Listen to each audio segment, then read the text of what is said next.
하나님께서 우리를 향한 꿈이 있다면 뭘까? 저도 제 자신에게 물어봅니다. 벌써 목회를 시작한 지 26년이죠. 26년이에요. 저희 큰아이하고 같은 나이라서 26년이 됐는데 앞으로 한 16년 남았나요? 그 정도 14년, 성함이 14년이래요. 14년 남았는데 마지막을 잘 정리해야 될 텐데 하나님께서 저에게 주신 그 꿈을 저는 얼만큼 완성하고 있나, 얼만큼 향해 가고 있나, 이런 부분을 참 많이 생각해 봤습니다. 저에게 하나님께서 주신 꿈, 마찬가지로 여러분 성도님들에게 소원을 두고 여러분들이 이렇게 됐으면 좋겠다, 이런 하나님의 마음을 여러분들 혹시 간직한 것이 있습니까?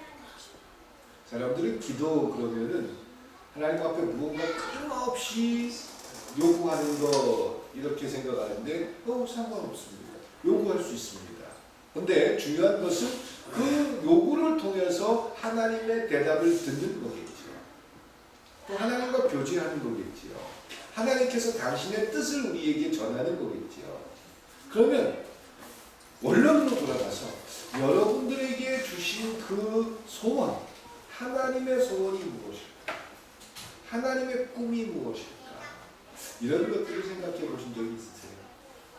저는 우리 장장로님을 갈렙과 같은, 맞나요? 틀리나요?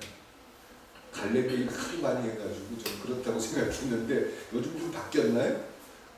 아니요. 여전히 산지를 제게 해주십시오. 헤브론 산지를 제가 해야 합니다. 나름대로 책임감을 가지고 그런 꿈을 가지고 있다. 여러분들 개인에게는 어떤 꿈이 있으십니까? 오늘 그 꿈을 발견하고 꿈을 향해서 내가 지금 어디에 와 있는지 또 어느 방향으로 가야 할지 한번 발견하고 내 삶에서 적용할 수 있기를 주님의 이름으로 축원드립니다. 감옥과 수도원의 공통점이 있습니다. 수도원, 유럽을 기회가 돼서 2번이나 가보게 돼서 참 제가 살면서 큰 기회를 얻기도 했는데 거기 가서 공통적으로 본 것이 큰 성과 수도원들이었습니다. 세상과는 참 많이 고립돼 있죠. 감옥도 마찬가지입니다. 저도 감옥에 가봐서 아는데 고립됩니다. 그래서 공통점은 고립됐다. 사회로부터 고립됐다. 사람들로부터 분리됐다. 그런 곳이 감옥이며 수도원입니다. 그런데 차이는 감옥과 수도원의 차이를 한번 발견한다면 감옥과에 들어가 보면 온통 불평과 원망이 있어요. 누구 때문에? 또 나는 원래 이러지 않았는데. 불평이 아주 가득해. 그래서 방 안에서 그 불평들이 늘 이야기됩니다. 수도원을 잠깐 들려보고 제가 거기서 오래 생활을 해보진 않았지만 수도원에서는 주로 침묵하는 시간들이 많고 불평과 원망보다는 아마 거기서는 신 앞에서 자기를 찾아가면서 감사하는 거예요. 그래서 감옥과 수도원을 비교한다 그러면 감옥은 불평과 원망이 있는 곳이고 수도원은 감사가 있는 곳이다. 이렇게 크게 나눌 수가 있을 것 같아요. 그러면 이걸 좀 뒤집어 보면 우리가 살아가는 우리의 삶의 환경이라는 게 어떨 땐 감옥 같은 환경이 있을 수 있고 어떨 때는 수도원에서 하나님과 대화하고 또 참 편안하고 아주 안락한 그런 느낌을 가질 수 있는 그런 상황, 환경이라는 게 있을 수 있다는 거죠. 그런데 어떤 환경이건 감옥 같은 환경이건 수도원 같은 환경이건 환경과 상관없이 내가 살아가는 삶에서 어떤 말과 어떤 생각을 하는 것, 끊임없이 불평하고 원망하는 삶을 살려면 그 삶의 환경이 어떻든 간에 그 삶의 모습은 감옥 같은 모습입니다. 아무리 좋은 집, 아무리 넉넉하고 아무리 좋은 환경이 있을지라도 그걸 누군가가 원망스럽고 누군가가 밉고 누군가를 불평하고 그런다면 그 환경은 그 상황들을 만들어내지 못합니다.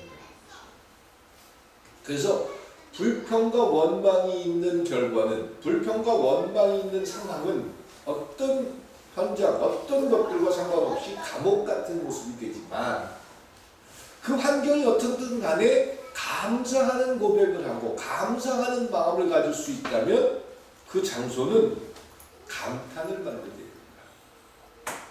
감사하면서 살면 감탄하게 됩니다. 이런 말들이 있습니다. 그러면은 하기 싫어도 열심히 그냥 오늘 너무 힘들고 어려워도 감사합니다, 감사합니다, 감사합니다 하면 어느 날 감탄이 찾아오느냐. 예, 그렇게 스스로를 세뇌시켜야 된다. 성서는 이렇게 이야기하는 게 결코 아닙니다. 하나님 앞에서 또 지난 금요일날 우리 금천지방 독서 토론회라고 젊은 목회자들과 책을 읽고 그리고 토론하는 그런 시간이 있어요. 그래서 그 주최하는 교회 목사님이 식사 대접을 해요. 그래서 좋은 책을 읽고 그리고 토론을 하고 그분이 대접을 해서 같이 목회자들과 식사를 하는데 우시장에서 좀 이렇게 보면은 독산 4동 동사무소 가기 전에 매달교에 있는 데인데 코다리집에 좀 관심이 참 많았죠. 코다리찜을 하는 집인데 점심시간에 테이블이 한 15개, 20개 정도 되는데 4번 회전해요. 비 오는 날인데 금요일날 비 왔잖아요. 그런데도 꽉 찼더라고요. 그리고 비 오지 않는 날은 밖에서 줄 서서 먹는데요. 그래서 그런 데를 데려가더라고요. 가서 먹어봤어요. 맛있다고 하는데 저는 장장로님이 하는 게 훨씬 맛있다. 그러니까 비율로 따지면 장장로님이 100점이면 거기는 한 60점 정도 될까? 저 굉장히 미식가입니다. 마찬합니다. 그런데 비교가 안 돼요. 그럼 그 원인이 어디 있을까? 제가 그걸 오늘 설명해 드리면 장장로님들한테 그 얘기를 드리는 게 아니에요. 그러니까 그 내용물도 그래요. 코다리 한 서너 마리 넣고 백자가 그런데 서너 마리 넣고 그리고 간이 굉장히 세요. 그리고 두부 같은 걸 이렇게 넣어가지고 그 간에 밴 두부를 먹고 이러는 건데 근데 하여간 이 동네 사람들 못 사는 사람들이에요. 근데 거기가 소문나가지고 특별한 건 뭐 돌솥밥 하나 이렇게 주는 건데 줄 서서 먹는다는 거예요. 이야 이 장장로님가 훨씬 더 맛있는데 그래서 제가 같이 갔던 목사님 중에 지난번에 임원들을 데리고 제가 장로님 식당에 한번 가서 대접한 적이 있어요. 그 임원들한테 물어봤어요. 아니 비교해봐서 맛있다고들 그러는데 어때요? 우리 장로님네 식당하고 어떤 차이가 있어요? 이게 제가 물어봤어요. 저도 얼마나 궁금하면 그랬더니 그분이 하는 그 석임 목사님하고 백계 목사님이 공통적으로 하는 말이 퀄리티가 다릅니다. 여기는 그냥 양념 맛으로 먹는데 그 장로님네 식당은 퀄리티가 다릅니다. 음식 자체가 다릅니다. 그리고 코다리 자체, 이 황태 자체가 수준이 다릅니다. 굉장히 뿌듯하더라고요. 네, 우리 장로님네 식당도 줄 서서 먹는 그런 식당이 될 수 있길 축원드립니다. 네. 시간이 필요하겠지. 하루 아침에 되지 않죠. 그 식당도 제가 다니면서 꽤 자주 봤어요. 근데 요 최근에 들어서 아주 굉장히 막 이렇게 그러니까 그 시간이 굉장히 오래 걸린 것 같아요. 그 코다리집 아마 한번 가서 보세요. 근데 저는 우리 장로님 하고 그거하고 먹으라고 그러면 절대 여기 안 먹어요. 여기 가서 먹을 거예요. 글쎄요. 뭐 사람들 어떤 분위기나 누군가 맛있다 그러니까 소문이나 입소문이 나고 사람들이 찾아오르다 보니까 그런 현상들이 나고 이 지역에서 아주 굉장히 점심시간이 되면 사람들이 바글바글하는 그런 아주 식당이 됐다라는 얘기를 듣게 됐는데 예, 우리가 살아가는 삶에서 하나님께서 우리에게 주신 꿈과 비전이라는 것을 발견해서 그 비전 속에서 내가 지금 어디 있지? 내가 지금 무엇을 해야 하지? 이런 것들에 집중할 수 있다면 불평과 원망보다는 감사로 현 상황을 하나님 앞에 고백할 수 있게 되기를 주님의 이름으로 축원드립니다. 그리고 하나님께서 하시는 일들에 대해서 기대를 보자. 무엇을 하시는지, 어떻게 하는지.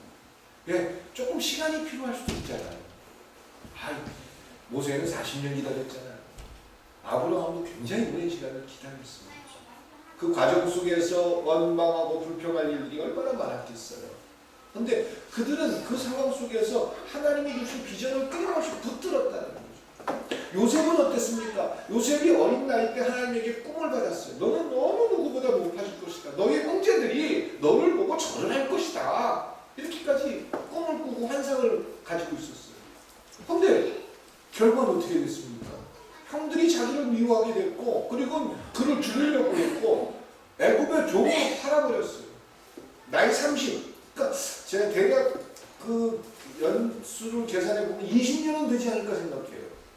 그러니까 총리가 될 때 나이가 대략 30살 정도 됐거든요. 그러니까 10세 때 꿈을 얻게 됐다면 한 20년이라는 시간을 정말 비참하게 살았죠.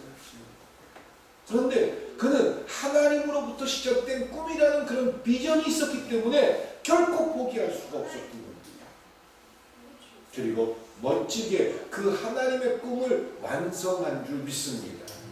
여러분들에게도 그런 것들이 있다면 결코 늦지 않았습니다. 그리고 여러분들 주저앉지 마십시오. 여러분들이 지금 그 어렵고 힘든 과정을 거치고 있다면 이제 여러분들을 통해서 하나님이 하시고 싶은 일들이 분명히 있다는 사실을 기대하시기 바랍니다. 꿈이 있는 교회 괜히 만들어놨을까요? 여러분들을 이 자리에 모아놓고 여러분들을 통해서 하나님이 기대하는 일이 뭘까요? 어떤 일을 하시고 싶을까요? 거기에 조금 집중할 수 있다면 우리는 훨씬 더 우리의 삶에서 이런 과정일 수 있겠구나. 이 빌립보서, 에베소서 이런 서신들은 바울이 감옥에 있을 때, 고통 가운데 있을 때 기록한 글입니다. 그런 그가 여기서 결코 소망을 잃지 않습니다. 보낸 편지마다 감사하십시오. 하나님 앞에 감사했고 그를 알게 된 모든 사람들 앞에 감사하는 비전을 가지고 그들에게 끊임없이 이야기할 수 있었습니다. 예, 소망을 가질 수 있다는 거예요. 결코 포기하지 않는 그 모습을 통해서 하나님의 일들을 가만히 보면은요, 아무것도 하지 않고 하나님이 어느 날 하나님께서 그를 높게 사용하더라, 이게 아니에요.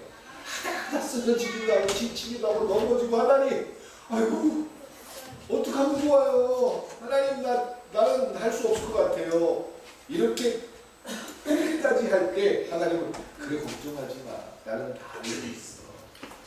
근데 이제 내가 너 좀 도와줄게. 네 손을 꼭 붙들어 줄게. 힘내. 내가 너에게 준 꿈이 있잖아. 그리고 하나님께서 그들을 일으켜 세우고 그들을 통해서 하나님의 일들을 진행하시는 줄 믿습니다. 엘리야가 그랬잖아요. 멋지게 능력을 보여줬지만 그가 스스로를 비난하고 스스로에게 죽음을 요구하면서 굴에 갇혔을 때 하나님은 먹을 것을 그에게 주면서 아직은 내가 너를 부르지 않았단다. 아직은 시간이 있단다. 내가 너에게 사명을 줄 테니까 새롭게 일어나서 다시 한번 일어나서 멋지게 하나님의 사랑으로 살기를 바란다. 이렇게 하나님은 이야기하셨습니다. 천지를 창조한 하나님께서 사람들에게 세상을 관리하도록 하셨습니다. 창세기에 보면 하나님이 그들에게 복을 주시며 그들에게 이르시되 생육하고 번성하여 땅에 충만하라. 땅을 정복하라. 바다의 고기와 공중의 새와 땅에 움직이는 모든 생물을 다스려라. 이렇게 하나님은 인류에게 명령하셨습니다. 세상 사람들의 손에 하나님께서는 세상을 사람들 손에 맡기신 이유가 뭘까요? 이 지구를 하나님께서는 우리에게 맡겨주셨어요. 어떻게 될 줄 알아요? 근데 우리에게 위임하신 하나님은 우리를 통해서 그 하나님이 기대하는 하나님의 일들을 진행하기를 원하고 있다는 사실을 기억하시기 바랍니다. 말이 어려운가요? 하나님의 뜻을 완성하기 위해서 우리에게 맡겨주신 겁니다. 꿈이 있는 교회를 우리에게 맡겨주신 이유는 우리를 통해서 하나님이 계획한 하나님의 일들을 진행하고 싶은 것입니다. 누구의 손을 빌어서? 여러분들의 손을 빌어서, 저의 손을 빌어서. 그래서 하나님께서 주신 꿈이 무엇인지 발견하고 그 꿈을 향해서 우리가 어떤 모습으로 나가느냐, 이것이 우리의 숙제가 되어야 된다는 거죠. 이 세상에서 얼마큼 부자로 사느냐 이것만이 목적이 돼서는 안 된다라는 거예요. 그러면 우리가 꿈을 꾸어야 되는데 어떤 꿈을 꾸어야 되느냐? 아까 말씀드린 대로 내가 만드는, 내가 욕망에 의해서 내가 요구하는 꿈이 아니라 하나님께서 주시는 꿈을 꾸는 삶을 살 수 있길 축원드립니다. 꿈이라고 이야기할 수 있고, 우리 교회가 꿈이 있는 교회니까 꿈이라고 저는 표현하고 싶은 거예요. 하나님이 주시는 꿈, 그런 꿈을 꿔야 된다는 거죠. 그럼 이게 하나님이 주시는 꿈인지 아닌지 어떻게 구별할 수 있느냐? 여기가 굉장히 중요한点입니다.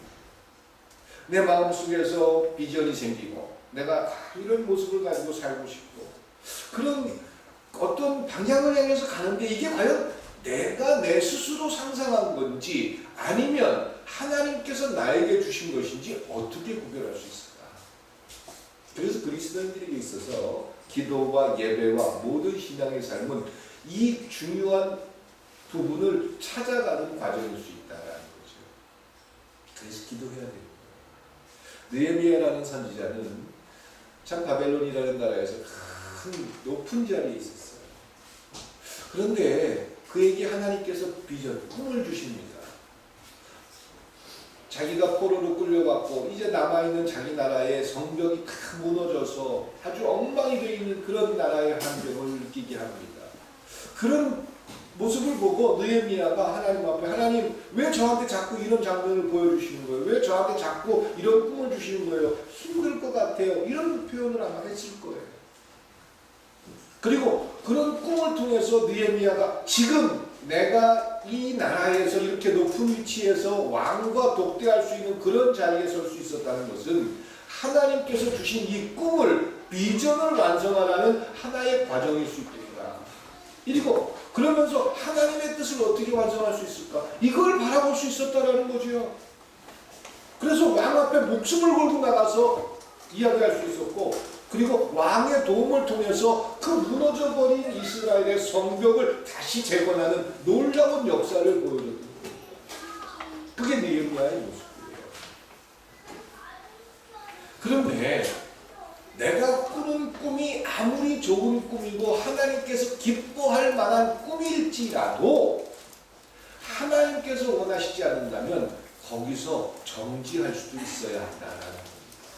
느헤미야는 하나님으로부터 시작된 그 꿈을 가지고 멋지게 하나님의 일을 완성했습니다. 성서에 그런 사람들이 참 많습니다. 그런데 우리가 보기에 하나님께서 가장 기뻐할 만한 꿈을 꾸었는데 하나님께서 거절하는 경우도 있다는 거예요. 어떤 예가 있을까요? 다윗을 예를 들어볼까요? 다윗은 전에도 없었고 앞으로도 없을 대단한 일을 마음속에서 꿈꿨습니다. 그게 뭐죠? 성전을 짓는 거죠. 하나님, 내가 참 목동이었는데 이렇게 하나님께서 나를 왕으로 삼아주시고 부귀 영화를 누리는데 하나님, 내가 하나님 앞에 멋진 집을 하나 지어 성전을 세계에서 최고로 그 다윗이 준비한 돈이 얼마냐면요. 우리는 지금 현재 그 환율로 바꿔보니까 600조 원이에요. 우리나라 돈으로 따지면 600조 원 정도가 되는 돈을 금과 뭐 백향목 이런 걸 다 준비해 놓은 거예요. 다윗은 그런 꿈을 꾸면서 하나님 앞에 멋지게 완성될 그런 성전, 아니 하나님 앞에 성전 지어드리겠다는데 하나님이 그걸 싫다고 그러셔. 그러면 하나님과 단절된 사람, 하나님의 뜻을 모르는 사람들은 하나님, 마음대로 해요. 그 대신 내가 질 건 질 테니까 이건 내 업적일 수 있으니까 그러면서 무시할 수 있었겠죠. 그런데 다윗만큼은 끊임없이 성령을 통해서 하나님과 교제하기에 애를 썼던 사람입니다. 나단 선지자가 다윗에게 이야기합니다. 하나님께서 다윗 왕의 기도를 듣지 않으십니다. 다윗 왕께서 하나님 앞에 성전을 지어드리고자 했는데 하나님께서 그것을 받지 않기 원하십니다. 이유는 전쟁을 하면서 수많은 손에 피를 흘렸기 때문에 하나님께서 그 다윗의 손으로 지은 성전을 받지 않으시겠다고 합니다. 이게 이유예요. 글쎄요. 저는 이 대답이 너무나 훌륭한 신의 모습이 아닐까 생각합니다. 그러니까 전쟁을 많이 해서 피가 묻은 손으로 짓는 걸 내가 받지 않겠다. 이런 가치가 아니라는 거죠. 다윗이 그런 꿈을 꾸고 멋지게 하나님 앞에 드리고 싶었던 그런 다윗인데 하나님께서 그것을 거절합니다. 그러면서 하나님은 무엇을 보고 싶었을까요? 다윗이 어떻게 반응하느냐를 보고 싶었을 거예요. 다윗이 하나님께서 다윗의 그런 소원을 꺾어놓고 과연 다윗이 어떤 모습과 어떤 가치를 갖고 있는지 궁금했을 거예요. 여러분 같으면 어땠을까요? 제가 하나님 앞에 한 5,000평 정도 되는 교회를 멋지게 지어드리겠습니다 라고 하고 성도들하고 최선을 다하는데 하나님께서 꿈에 나타나서 안 된다. 너 안 짓기로 했잖아. 근데 너 왜 그래? 저 네가 짓는 거는 내가 안 받을 거야. 그리고 나는 네가 교회를 짓겠다는 걸 용납 못해. 이렇게 얘기하신다면 제가 어떡할까요? 하나님 무슨 말씀? 지금 꿈이 있는 교회를 위해서는 해야 됩니다. 지금 이런 상태는 안 됩니다. 앞으로 100년, 200년 교회가 계속 역사를 가지고 어떤 교회였다 이런 걸 보여주기 위해서는 교회를 지어야 됩니다. 그러면서 끊임없이 고집을 부릴 수도 있는 거죠. 하나님이 반대를 해도 그 반대에 대해서 하나님은 이거 나조차고 하는 거 아니잖아요? 하나님 위해서 하는 거잖아요? 라고 하면서 끊임없이 고집을 부릴 수 있는 게 저더라고요. 또 하나님께서 그렇게 원하지 않는다고 해도 내 스스로 내 업적과 내 명예를 위해서 하나님의 결정을 내 스스로 거부할 때도 많습니다. 단순히 성전 하나만이 아니잖아요. 우리가 살아가는 삶에서 그런 결정을 할 때가 참 많잖아요. 근데 다윗은 그런 하나님의 결정을 듣고 예, 알겠습니다. 그리고는 그대로 순종하더라고요. 그러면은 그 600조 원으로 되는 돈을 뭐 하나 만들어요? 만들 필요 없잖아요. 근데 하나님의 성전이 내 손으로 안 되더라도 내 다음 세대에 누군가에 의해서 지어졌으면 좋겠습니다. 하나님은 그런 다윗을 보고 얼마나 기쁘셨어요. 야, 이건 자기 업적을 위해서 가는 거예요. 자기를 위한 일이 아니고. 제가 하나님이었다면 다윗 내가 가르쳐줄게. 네가 좀 줬으면 좋겠다. 그런데 하나님은 이미 천국의 다윗의 성전을 이미 받고 계셨지 않았을까 생각합니다.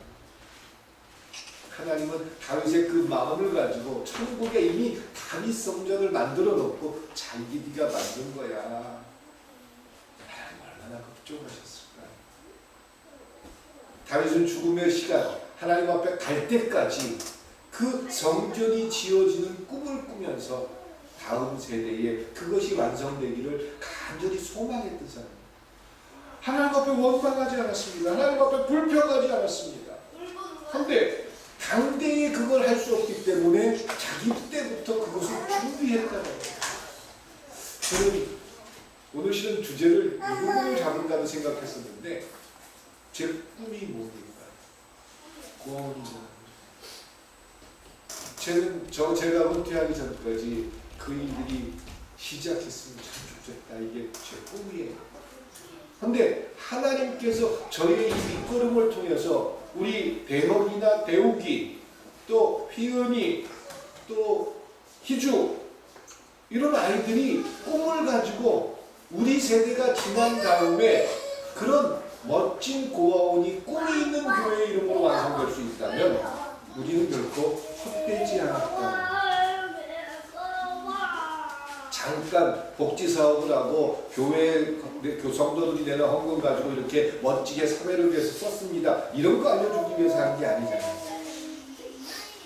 제 마음속에서 꿈처럼 시작했던 이유는 우리 아이들이 우리의 그 이쁜 아이들이 몸에 장애가 있다는 이유로 또 사생활하는 이유로 외국에 입양되어 가서 낯선 문화와 낯선 환경에서 자라는 그런 모습이 저는 참 가슴 아팠습니다.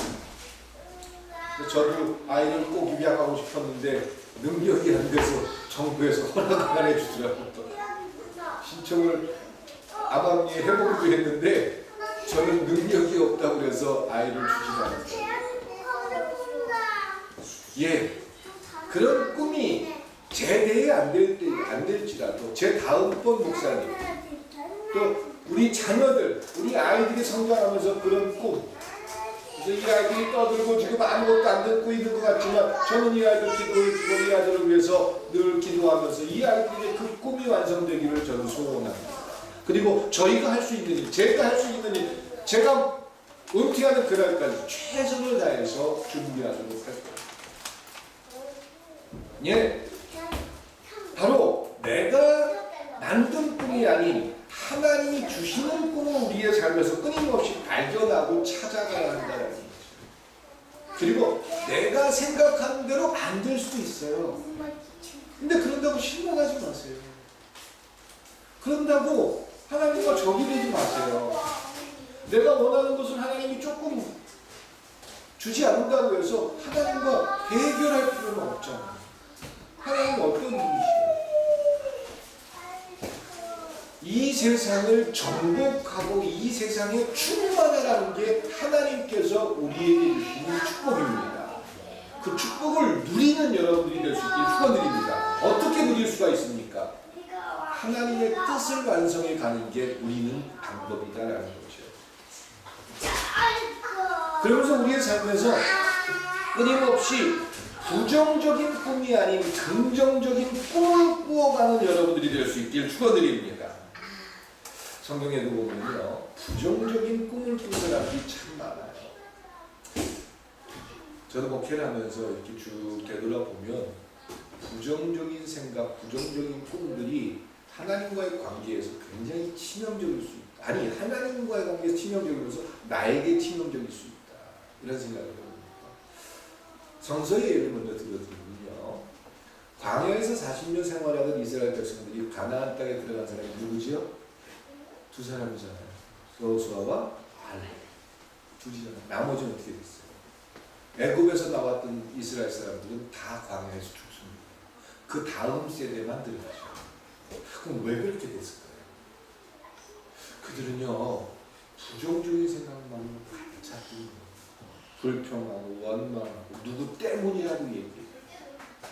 그들이 물이 없으니까 목말라가지고 하나님의 반석에서 물을 내려주는데 물 없다고, 배고프다고, 아니 불기둥이 날마다 보는데도 불구하고 메추리 떼가 날라와가지고 그 땅바닥에서 꼬라박고 죽어가지고 그걸 가져다가 먹을 수도 있고 매일 아침이 되면 만나를 먹는 그런 환경에서 살았음에도 불구하고 그들은 조금만 위험이 생기고 조금만 어려움이 생기면 원망하고 불평하고, 그리고 그들이 공통적으로 하던 말이 뭐가 있죠? 왜 우리를 애굽에서 구해냈습니까? 그냥 놔두지. 거기 있으면 충분히 먹고 잘 있었을 거 아닙니까? 근데 왜 우리를 여기까지 끌어내서 이렇게 고통스럽게 살게 하십니까? 아니, 상상해보세요. 물론 사막이라는 그곳에서 40년 동안 산다는 게 보통 힘든 게 아니에요. 저 테니스를 좋아하고 테니스를 치다 보니까 1년에 한 켤레씩 테니스화가 닳더라고요. 그래서 신발 다는 걸 정확하게 알아요. 그래서 그 일주일에 몇 번씩 나가서 운동을 하다 보면 딱 1년 주기로 신발이 딱 바닥에 달아가지고 갈아야 돼요. 근데 40년 동안 신발이 해지지 않았대요.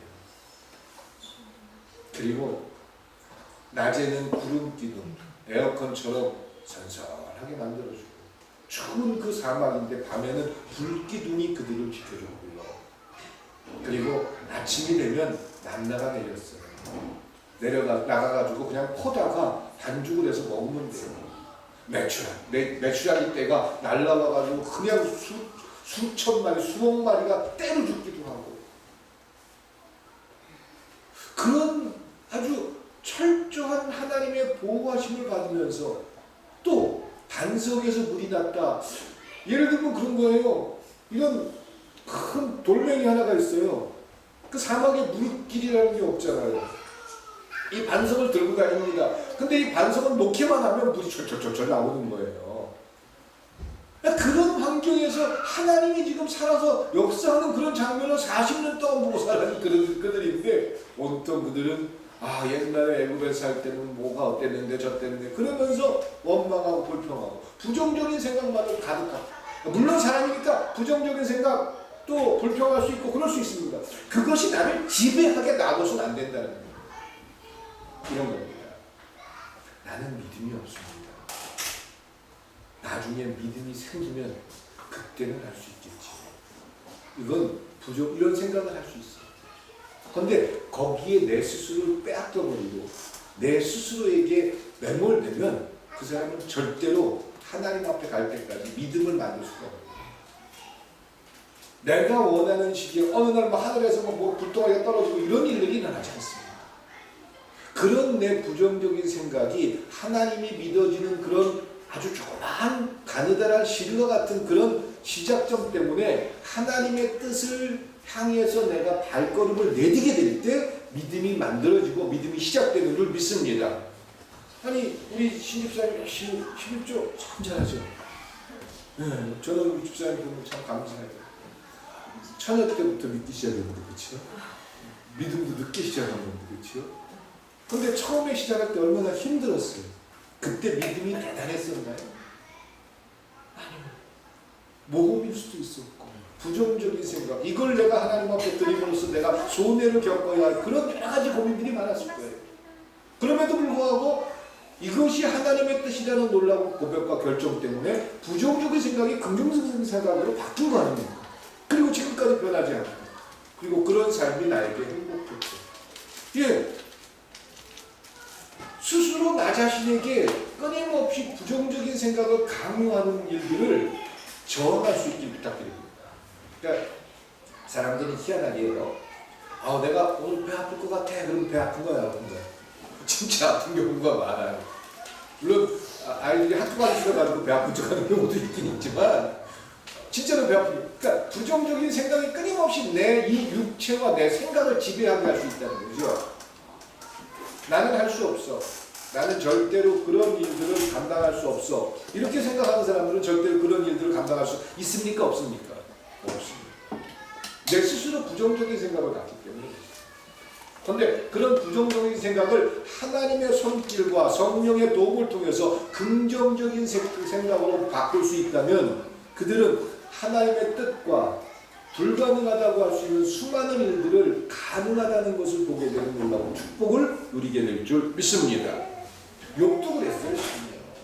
동방에 의인이 없고 또 하나님께서 크게 축복했던 그런 욥인데도 그가 늘 불안하고 걱정하던 게 뭐였죠? 혹시 내 아이들이 죄를 져서 큰 재앙이 임하면 어떡하지? 그래서 욥에게 그런 큰 재앙이 일어났을 때 욥이 한 말이 내가 늘 염려하던 그 일이 나에게 닥쳤다. 이렇게 고백합니다. 예. 아니 우리가 난 안 될 것 같아. 나는 실패할 것 같아. 나는 부정적인 이런 생각이 계속 나를 지배할 수 있어요. 근데 그런 생각이 계속 나를 빼앗겨 버린다. 그런 생각은 누구로부터 시작하겠습니까? 사단으로부터 오겠지. 그렇죠? 그런 생각에 나를 빼앗기고 그런 생각이 나를 지배하게 놔둬버린다면 그런 생각에 빠지게 하는 건 누가 결정하는 겁니까? 내가 결정. 그런데 그런 생각과 싸우고 그런 생각을 통해서 하나님이 주는 비전과 꿈을 향해서 끊임없이 충돌을 해서 하나님이 원하는 결정, 하나님이 기뻐하는 꿈으로 바꿀 수 있다면 그들은 그런 부정적인 영향과 부정적인 생각이 그들을 지배하게 놔두지 않을 줄 믿습니다. 이게 신앙생활인 줄 믿습니다. 이게 하나님을 알고 있는 자들의 고백이고 삶인 줄 믿습니다. 그래서 여러분들의 삶 속에서 그 꿈을 완성하는 그런 여러분들이 될 수 있기를 축원드립니다. 그럼 그 꿈을 향해서 여러분들의 삶 속에서 그림을 그릴 수 있기를 바랍니다. 그러니까 머릿속에서 꿈을 완성해 가는 과정을 만들어 가는 거겠지. 믿음 안에서 어떤 모습으로 살아가야 또 이런 일들이 나에게 주어질 때 어떤 그림을 그릴까? 제가 원하는 감리사는 요거보다 조금 더 완벽한 감리사였는데 아쉬운 게 많습니다.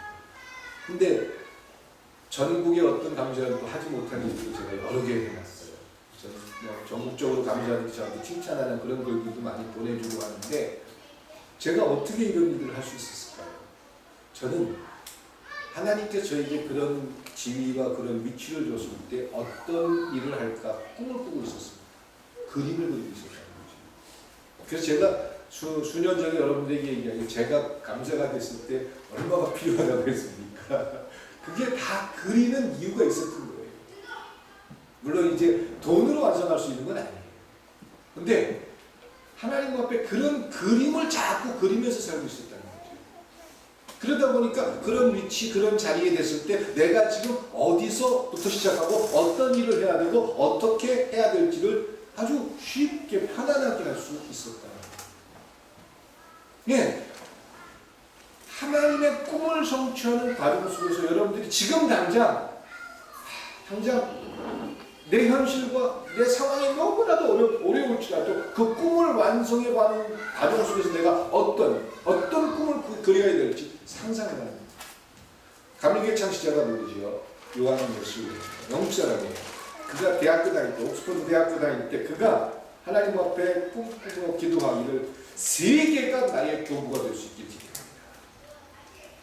아니, 그 영국의 그 고집많은 그런 사회에서 전혀 기독교가 그 힘을 누리지 못하는 그런 시대 속에서 한 젊은이가 대학가에서 모여가지고 그 강의실 뒤쪽에 앉아가지고 몇몇 사람들하고 모여가지고 우리 그래서 메소디스트 열광주의자가 있잖아. 그러면서 붙잡고 기도하던 그들이 사회를 변화시켰습니다. 전 세계를 변화시킬 수 있는 힘을 가졌다. 몇 사람들의 꿈에 의해서. 코카콜라의 창시자는 어땠습니까? 내가 전 세계 모든 사람들이 콜라를 먹을 수 있게 만든다. 그게 뭐 하나님께 주신 꿈이다 뭐 이렇게 제가 감히 말씀드릴 수는 없지만 그런 비전을 그렸고 꿈을 꾸었고 그들은 완성해냈다는 겁니다. 완성했다는 것은 하나님께서 그들을 통해서 함께하고 하나님께서 역사하셨다는 거죠. 여기 계신 성도님들, 여러분들이 꾸던 그 꿈을 하나님의 손길을 통해서 하나님의 약속과 하나님의 인도하심으로 완성해 갈 수 있기를 주님의 이름으로 축원드립니다. 다시 끄집어내십시오. 그동안 잠자고 있던 꿈이 있다면, 그동안 내 삶과 역경과 어려움 때문에 포기하고 있었다면 오늘 이후로 여러분들 다시 시작하십시오. 그래서 그 꿈을 향해서 나아갈 수 있길 소망합니다. 그것이 여러분들의 사는 이유라는 거죠. 어떠한 환경이나 여러 가지 조건들은 결국 그 꿈을 완성하는데 걸림돌이 될 수 없습니다. 하나님께서 여러분들 편입해 주시죠. 하나님께서 여러분들을 붙들어 주실 줄 믿습니다. 하나님께서 여러분들을 통해서 그 꾸게 하신 그 꿈을 완성해 가실 줄 믿습니다. 저항하십시오. 부정적인 여러분들의 생각과 저항하십시오. 그래서 하나님의 뜻이 완성되는 여러분들, 그래서 멋지게 하나님은 이렇게 놀라운 모습으로 우리에게 하셨습니다. 고백할 수 있게 주님의 이름으로 축원드립니다. 기도드리시겠습니다. 사랑과 은혜의 하나님, 우리는 끊임없이 부정적인 생각 또 누군가를 원망하는 것들 때문에 우리 스스로를 포기하고 심지어는 하나님으로부터 시작된 꿈조차도 포기할 때가 많았습니다. 내 마음 가장 구석에 하나님께서 주셨던 그 비전을 먼지를 털고 다시 꺼내기를 기대합니다. 그리고 내가 지금 어디 있는지, 내가 지금 무엇을 해야 할지, 또 내가 어느 자리에 서야 할지 이제 구별하고 그 하나님의 꿈을 완성해 가는 게 내 비전이 돼서 하나님의 나라를 완성하는 저희가 되도록 축복하여 주시옵소서. 예수님의 이름으로 기도드렸습니다.